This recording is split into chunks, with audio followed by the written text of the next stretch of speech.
Here's what's on this episode of Formula World. As always, you can find timestamps for these stories in the description or as a pinned comment. First up on Formula World, goodbye to grid girls. Grid girls have been a part of motorsport since the 60s and have gone on to become a traditional part of an F1 race weekend. But it could be a tradition that will see its final days sometime in the near future, depending upon the resolution the bosses of F1 decide upon.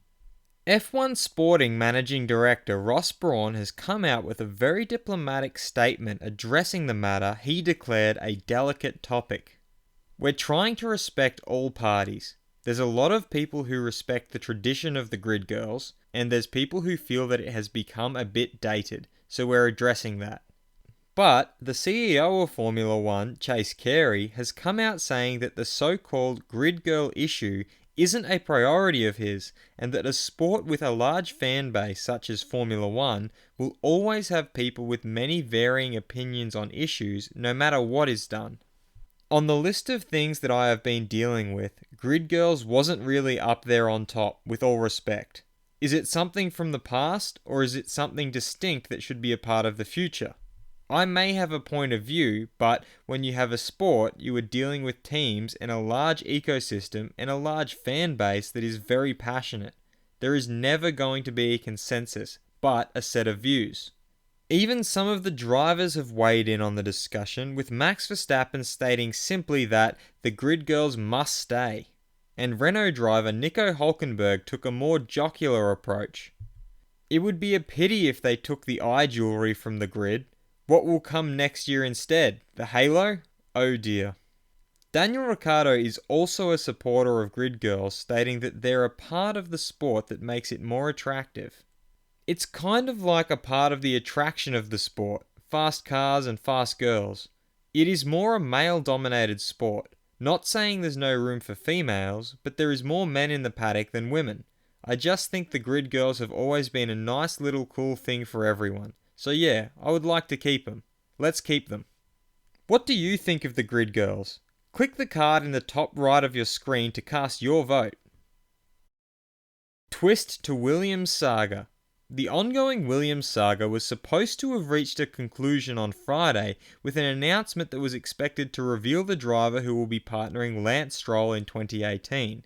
The overwhelming consensus on the topic was the Russian driver Sergei Sirotkin would be the man for the job, with the chief of the Russia Motor Racing Federation Igor Vermilin having this to say. All Russian fans of motorsport hope very much to hear confirmation about Sirotkin and Williams in the very near future.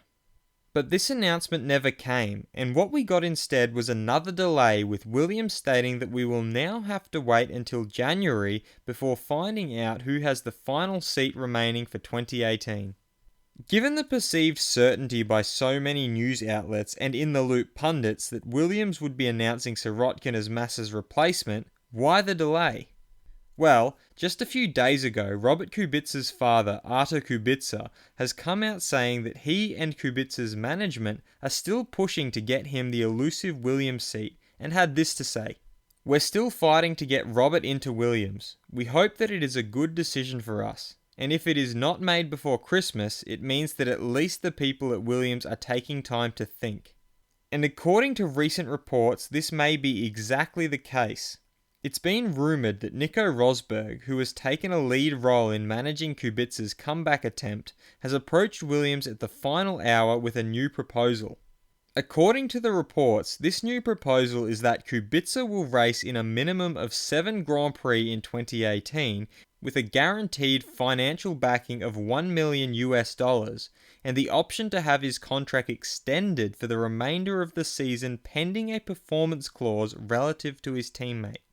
If this is true, then it would explain why Williams delayed what was seemingly a certain announcement, as they stand to potentially gain more from this deal than any other previously. Because if after 7 races they switch Kubica out for Sirotkin, they would still receive the financial backing that the Russian brings with him to the tune of around $10 million. But until Williams give the official word in January, we'll have to continue to wait patiently. Vandoorne, same or better than Alonso? Stoffel Vandoorne was thrown in the deep end in his rookie season. He was given an unreliable McLaren and was partnered with revered driver Fernando Alonso. It was another season to forget for McLaren, and for that reason Vandoorne's debut season has gone somewhat unnoticed by many spectators. But this isn't the case for Renault advisor Alain Prost, who says Vandoorne is now playing at the same level or better than his two-time world champion teammate. Everyone watched Vandoorne because prior to coming into F1, he was recognised as one of the most exceptional youngsters for the future.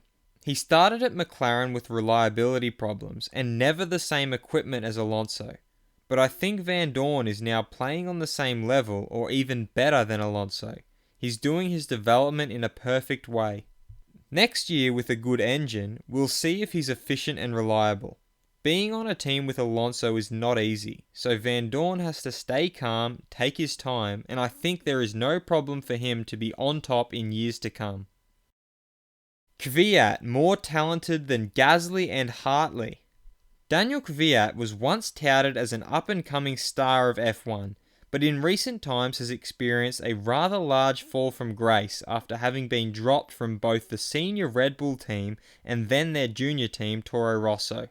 But even the head of Red Bull driver development, Helmut Marko, admits that he thinks Kvyat was a great talent, but wasn't able to show it again after his initial struggles. When asked if he thought Kvyat is more talented than the current Toro Rosso drivers Brendan Hartley and Pierre Gasly, this is what Marko had to say.